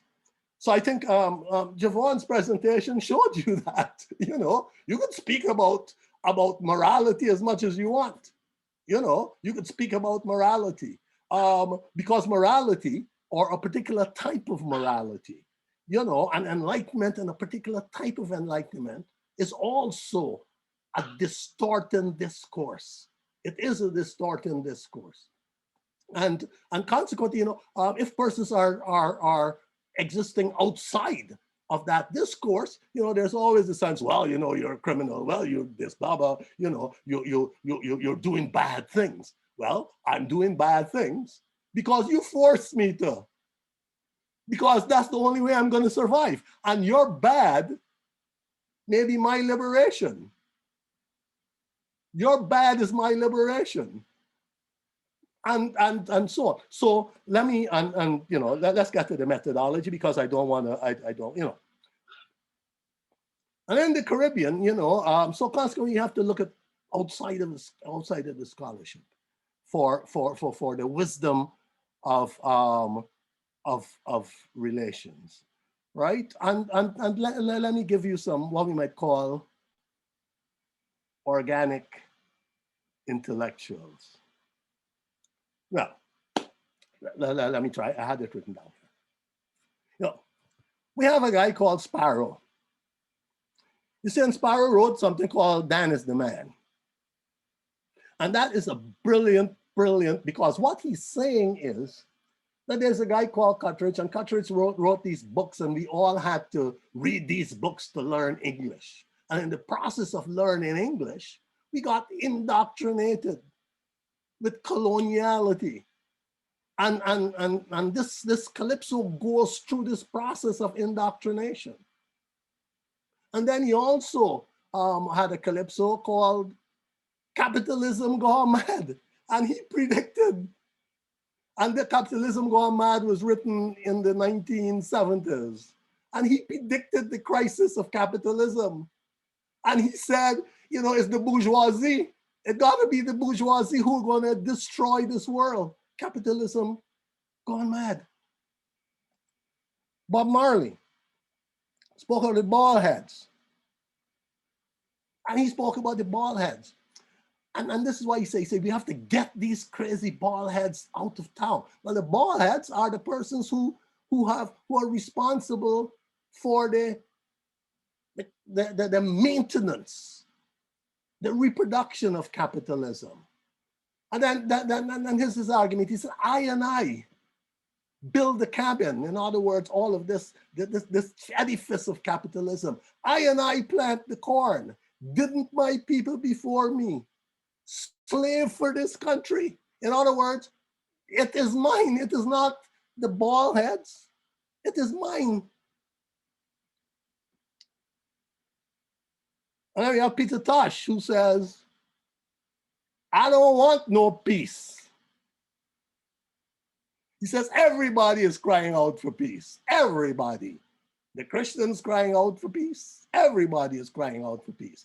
He says, I don't want no peace. I want equal rights and justice. And I think rather than looking at morality, we have to look at that aspect of morality, not ethics, but we have to look at justice. Justice has to do with the effects of the institution on the human. It is the institutions we have to look at and how it affects us and how we have to escape these institutional relations. So you say, you know, you can talk about ethics all you're right. You could talk, I want justice. And I think justice becomes very, very, very, very important.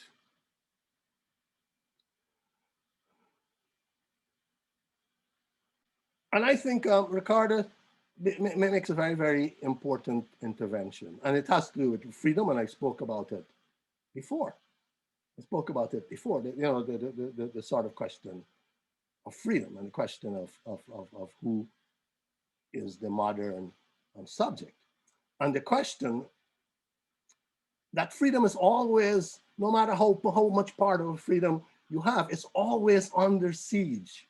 It's always under siege. Because as Michel Rouve-Trudeau said, there's a distinction between the state and the nation. And that the nation actually exists at the lowest level of organization. You know, and he did his work on ethnography. He said, this is why ethnography is so important.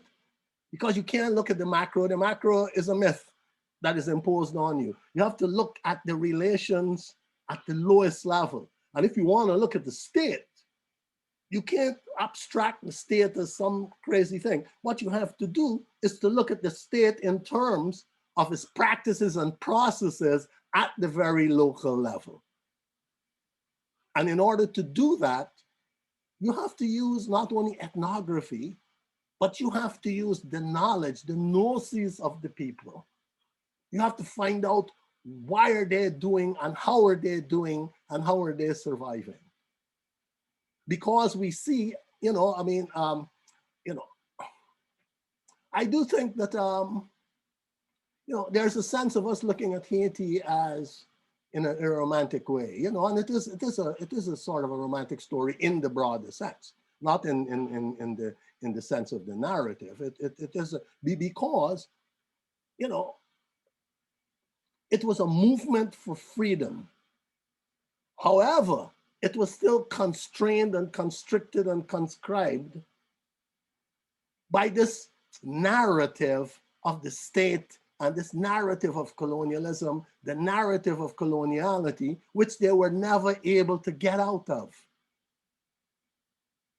They were never able, and that's the tragedy of all of us. It's the tragedy of the Caribbean, it's the tragedy of America. No matter how much you talk about freedom, racial capitalism always imposes itself. The power and the knowledge of power and the power of knowledge and the knowledge of the powerful, you know, always manage to bring us back to the crisis of capitalism, always. And this is the tragic story of Haiti. And I think that, you know, so we have to look at Haiti in many different ways as the quest for freedom, the quest. You know, we're always striving for freedom, but how do we get out? And I think Sylvia Winter, you know, speaks about this crisis. How do we move from man to human? The quest is always human. And it is true, you know, here you go. If it's one thing he says is true, you know, to be human is to be free. And his student Mark said, to be human is to be free, except he looked at the material situation, you know. So it's humanity, what is humanity, et cetera, et cetera. And then I think Saudi, you know, Saudi made a phenomenally important point about the deracialization of Blackness.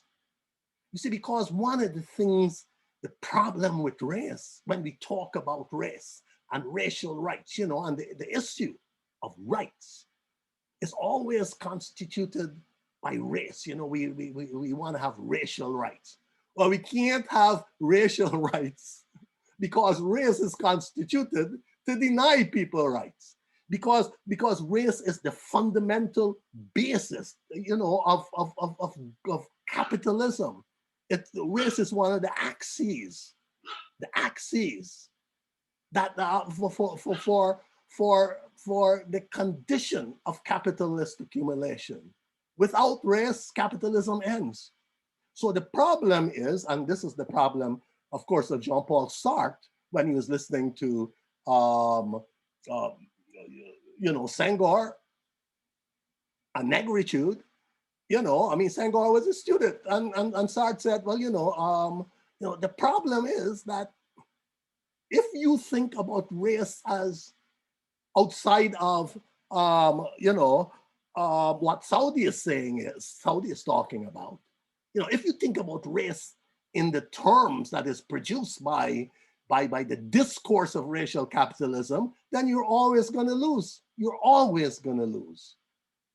You see, but if you think about race in the way that Saudi is thinking about it, if you deracialize Blackness, then you're going to understand that Blackness has been produced over time by relations, by articulations, as Stuart Hall would say. Articulations means enunciations of our conditions as Black people and how these enunciations bring us together. And it is these enunciations and articulations that challenge capitalism.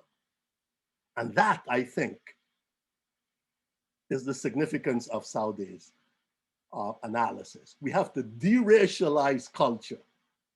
And one of the elements of the relations of culture as it emerges over time is the production of Blackness. But it's the production of Blackness outside of the space, outside of this, and the discursive space. It is on the constitutive outside of racial capitalism.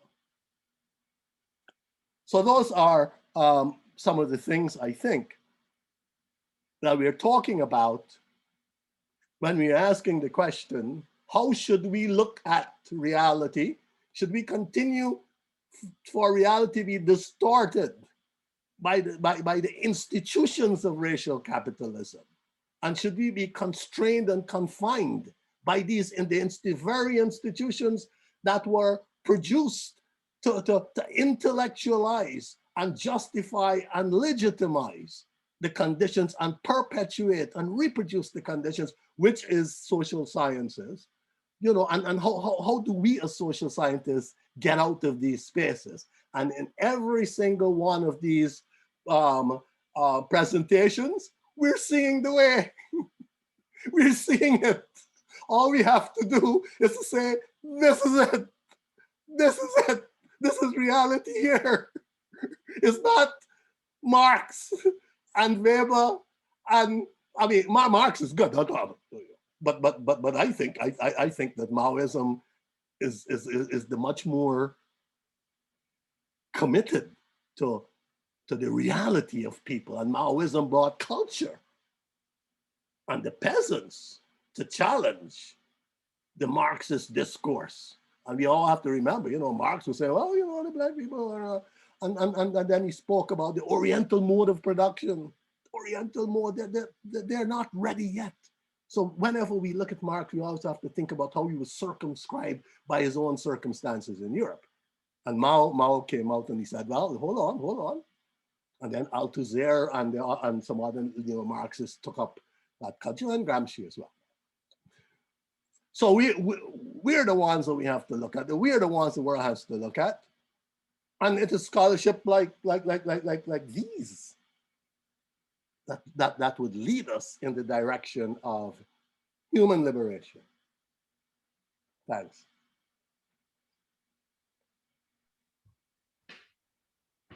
So very powerful. Thank you so much. Wow. So I'm seeing the time. I don't know if Patricia would like to have any. I had in mind that you would have kind of some larger big picture remarks, but I don't know if you would like to intervene again, or if we would like to open it up. I see there are a few questions, but I also I don't know how much other people that the presenters would also like to say something. So first, I'd like to give the opportunity to Patricia to have any comments. No, I think you should open it up. I think PERCY covered it in a tremendous way. So I think you should open it to questions, and the presenters themselves may want to intervene. Yeah. So let me give priority to those of you who have given your intellectual labor to engage with one another and with PERCY's remarkable. Yeah, it's there's a lot I'm still processing. Yeah.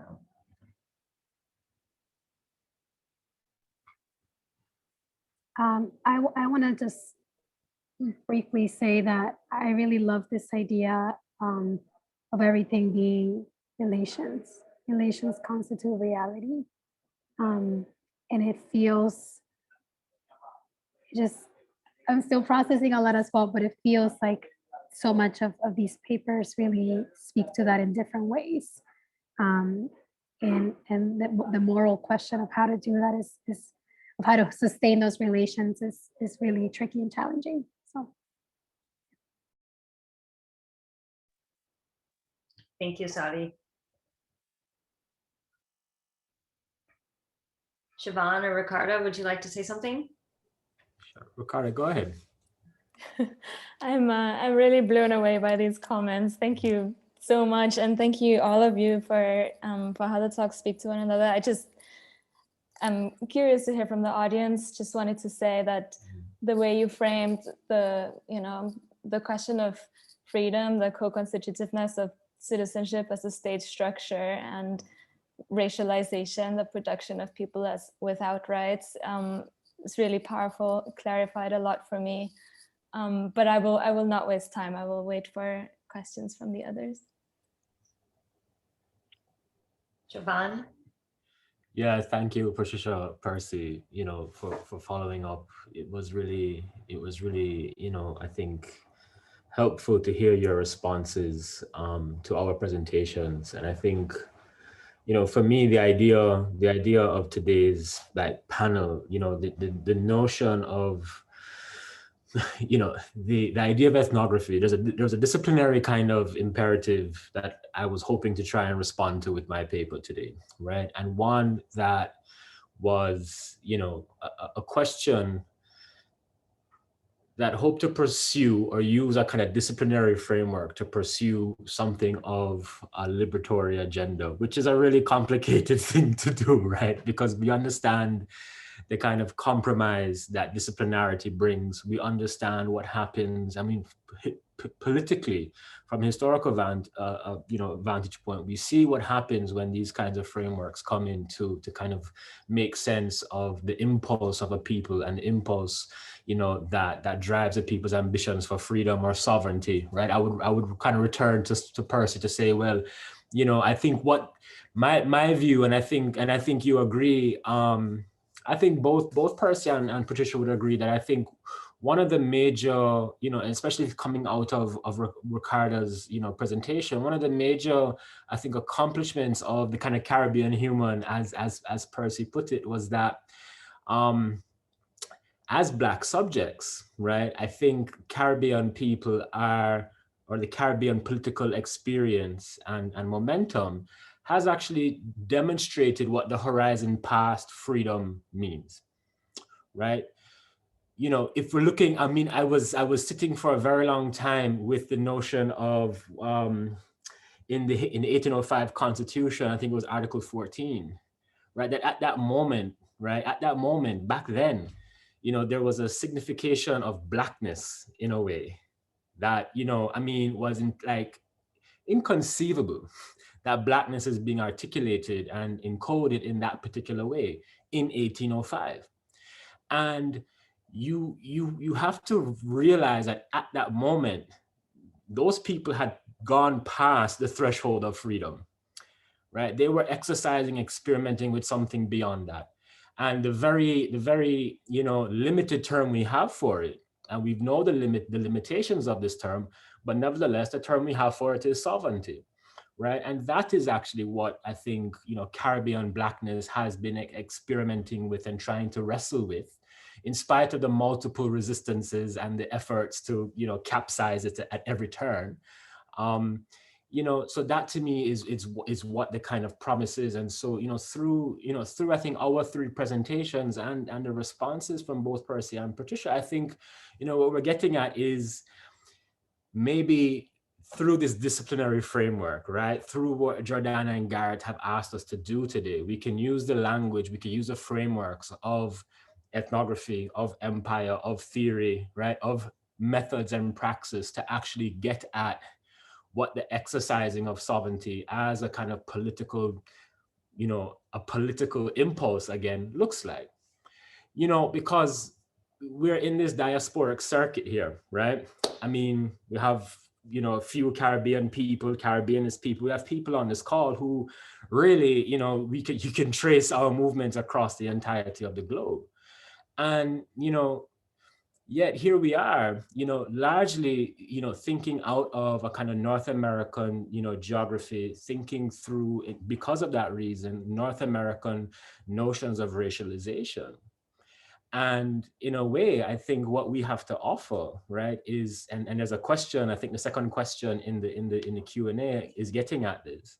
What we have to offer is a kind of response to what North American racialization's limitations are, right? The fact that here we are, we're in the middle of the trial of Derek Chauvin, right, who murdered George Floyd. And, in 2021, we're wrestling with the limitations of freedom. There's something of a kind of displacement that we the languages that we have just aren't capacious enough, right? We don't have the terms, right? Freedom is not the right term anymore, right? We have to accept that what we're living in is the wake of freedom. And we have to accept that it's compromise, it's nonsense. And so rather than trying to constantly resuscitate this idea of freedom, again, going back to, Percy mentioned the notion of the romance that so often is kind of indicated by Haiti's story and the story of Haiti's history, kind of eschewing the romance, as the scammers that I've studied, have done. The scammers have given up on the Jamaican state. The scammers have given up on the prospect of a kind of flag independence. It's bullshit, frankly, to them. They're saying, listen, let me exercise my own energies for my own purpose and let me seek my own liberation. And that's what they've done, to the point that I argue in the text, and I didn't really talk too much about it today, but to the extent of them, arriving at a sense of repair, if not reparation. So I think, I don't know where I'm going now with this, but the point is just that I think between everything, including the kind of ideas that brought us together today, what we are collectively working towards is actually trying to find, better terminologies, right? More precise language, right? Better instruments of liberation, whether we're thinking about liberation as understood as this idea of freedom, or I would hope something more, So with that, I would love to kind of, spend time with the Q&A people. There are a couple of questions that I thought were quite cool. Thanks so much, Jovan. I certainly, as you were speaking about this moment, I was thinking about Ashok Bembe's critique of Black reason and what he calls a becoming Black of the world, right? So this idea of, I don't want, my freedom to be under the flag, then what do we have when that state is still, right? What constricts our freedom, and how much of this, I can go it alone is an entrepreneurial ethos that is celebrated as the ideal of late capitalism, right? That's becoming Black of the world. And where does that leave us with basically those relations, right? And the need for those relations. So it's, but this isn't about me. Let me open this up. So about you, Jordan. well, there's so much. I mean, there's so much, even with ethnographies of empire. I mean, one thing that as I'm getting my book, polished up, finished up. I had to I had to put a part in the introduction about what the ethnographic object was, and it's not the people, it's the relations, it's the power relations. That's what my ethnography is about, right? And we lose sight when we're saying that the subjects are the objects, because it's actually trying to understand something else, right? But on that note, so there was this question that JOVAN started talking about, which is the North American the Black radical tradition, and thinking about the North American versus other variants, right? And if we can think about how to sharpen our analyses, if we think past the North American experience. So I would invite people, and even beyond race or excuse me, the taken for granted categories of social categories as crime, citizenship, and even race and Blackness, right? Thinking beyond North America to conceptualize these ideas. And then, and I'd love it, with all 6 minutes we have left, if people would also like to engage the second question. So I'd like to leave it up to you. And the second question was actually specifically to JOVAN, but certainly we can think about the other important papers about maroonage, about what freedom and racialized modernity is. When we think about, so I'll actually just read it out loud. So this question for JOVAN, I wanted to know how you're defining ethics. You provided an understanding of morality through Charles Stafford, has to do with meaning, but what else? As you stated, nevertheless, there seemed to be irreconcilable moral slippage between acknowledging that the scam was a crime and the lack of remorse for the victims. I understood that the scammers didn't want to be criminal, but since committing a crime can include various things in different circumstances, such as stealing oneself away from a slave owner, is criminality the irreconcilable moral slippage that was at the bottom of the lack of remorse, even if we remain in the realm of morality? Had the scammers been slaves and stolen themselves away, could they have knowledge without it? I'll stop there. I think we get it. But thinking then, right, about the maroonage, thinking about the racialized modernity, I think that the question is actually not only directed at JOVAN. And so at that, I will open it for comments from the others. Thank you so much. I mean, I could just very quickly, in 1 minute, I think, give a quick answer, which is just that, so my notion of ethics that I use in thinking about the scam really follows from Michael Lambeck's notion of ordinary ethics. And so, an ordinary ethics, right, is this idea, right, that as I kind of interpret it through the scam, these ethics become or are like strategies and rationalizations, right, by which the scammers kind of reconcile and make sense of their circumstance, right? And it is done following Lambeck largely through this notion of practice and performance, or these notions of practice and performance. So for Lambeck, right, like the ethical, right, is located in action, right? And it's kind of grounded and rooted in, these notions of like agreement, they're tacits, right? It's about practice rather than belief and rules. And so, what they do is they kind of help, get at the kind of contradictions of everyday life, right? And so I called the kind of, there was an irreconcilability to the moral slippage, because the morals weren't, morality as a framework isn't capacious enough, right? It is very limiting. And so ethics therefore allow for a kind of movement within the otherwise very restricted domains of a domain of the moral. And so therefore scamming, right, is an ethical practice, or it is a practice of ethics. Right.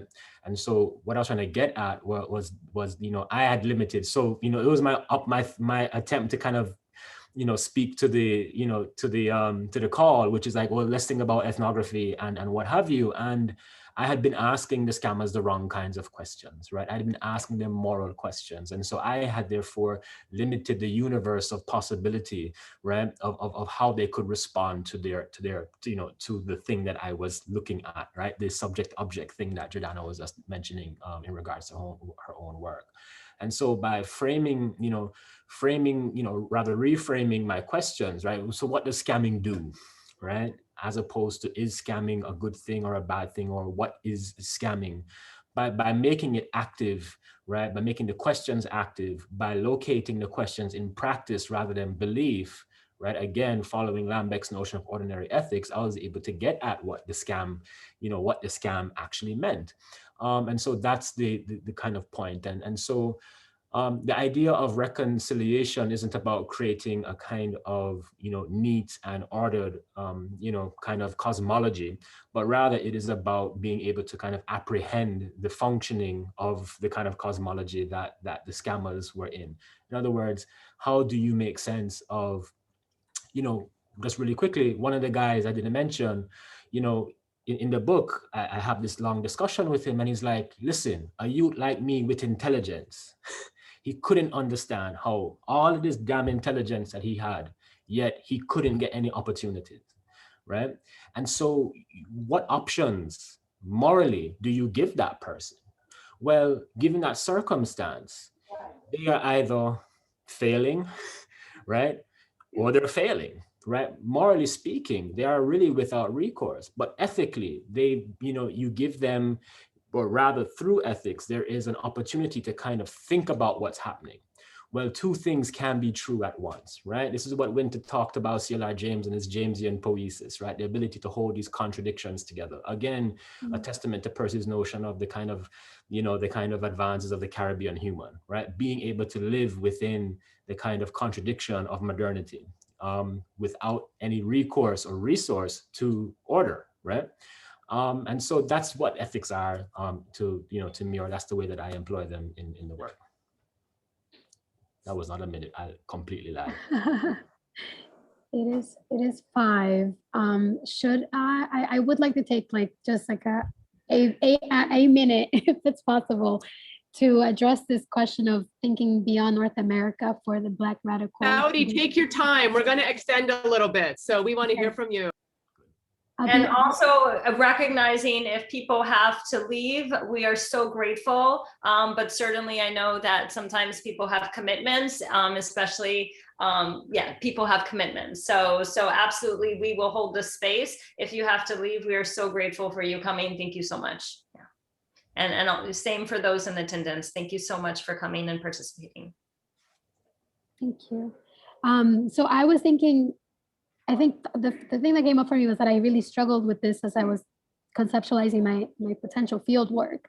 And I've come to reconcile that as an issue of scale, right? Do we grapple with the Black radical tradition that is centralized in North America and that encompasses, or is said to be hegemonic?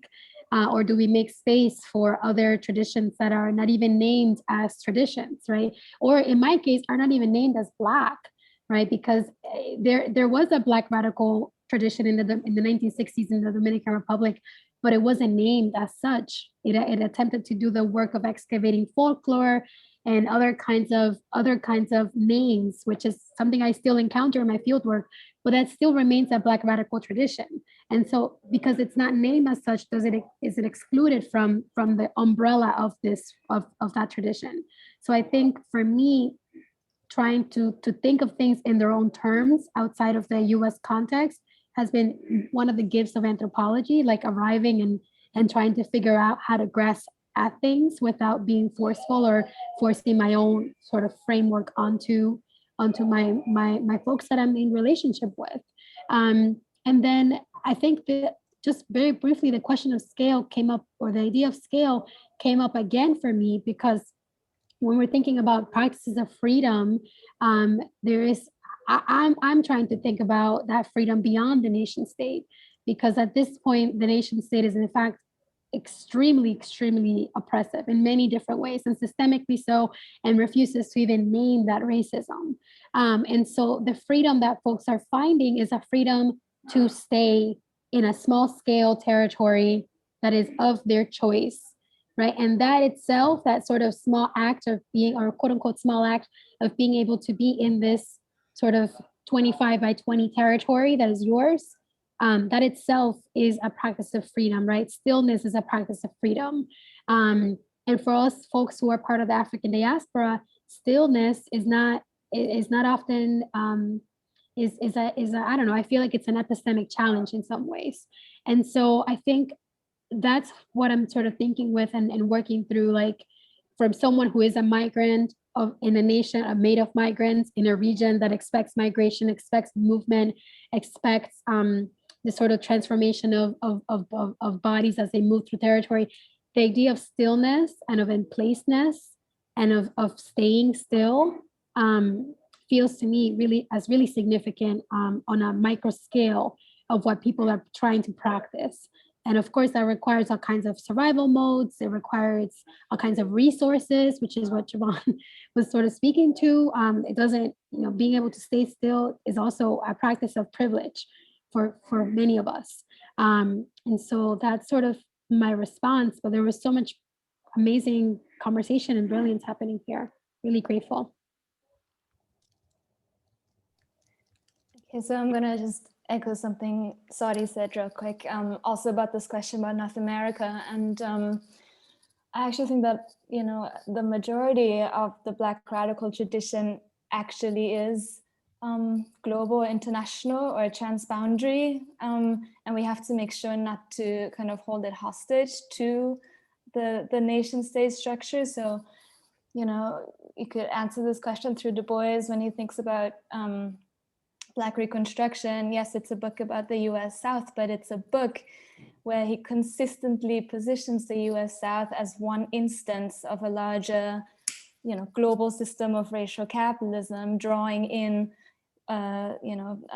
workers from all over. So in a sense, the Black radical tradition actually, positions the US case as one instance of this larger system. And in my case, particularly, if we, because I'm interested in citizenship, if we take this kind of imperial global perspective, then we begin to see how the project really is not to be included in citizenship, but to think of citizenship as a racial and a colonial tool of governance. And then we, bring in to the sort of Black radical tradition struggles over the border, struggles over war,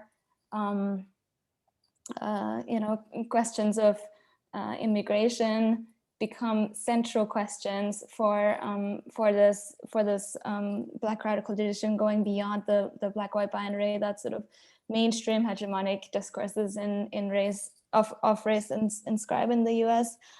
And then I saw there's a second question about the nation state and liberal rights. And actually, that is precisely why I'm interested in these instances where the rights discourse does not map up with the nation state. So where you have these citizenship struggles in the colonies, because you begin to see how actually, in order to understand freedom struggles, people in the Caribbean are always struggling against empire. They're not struggling against a national project.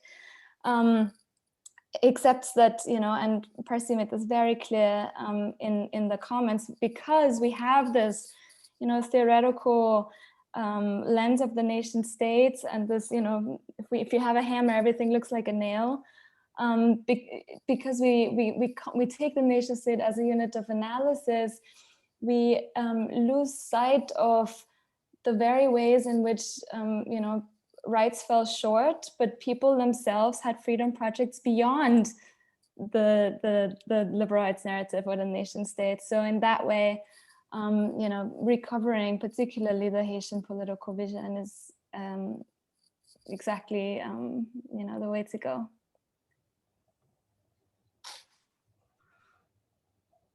Thank you. So I do not want to push any friendships here. So we are at 5:07, and I'm just, this was a joy. I'm really happy that you all said yes, and we were able to have this conversation.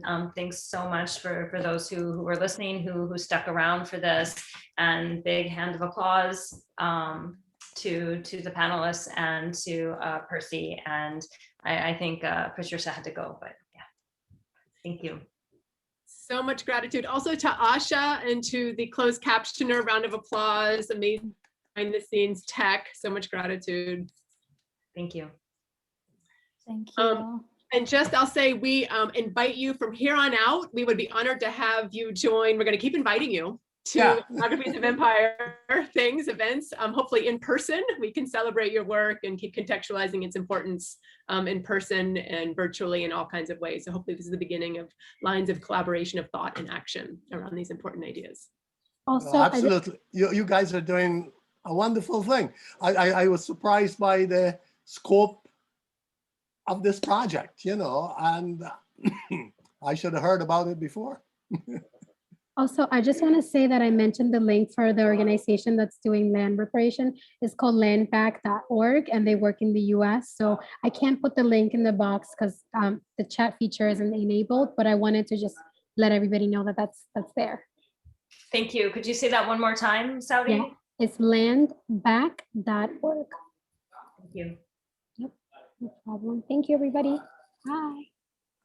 Thank Great. you. Gratitude. Well, good people. Stay safe. Well. Thank you. Bye. Gratitude. Bye, Saudi. Bye, Ricardo. Yeah. Bye, JOVAN. Professor HINTZEN. Yeah. Thanks, Rodana. Thanks, Garrett. Yeah. So lovely See you, having you. JOVAN. See you. Yeah, Huh? Yeah. All right, man. Cool. I owe you a chapter. No, take your time. I reread it. Yeah. All right, take your time. But I see we're recording still, so I'm gonna not say that. Goodbye, All good right. people. Bye, Asha. Yeah. Thank you. Bye. Yeah. Bye. Bye.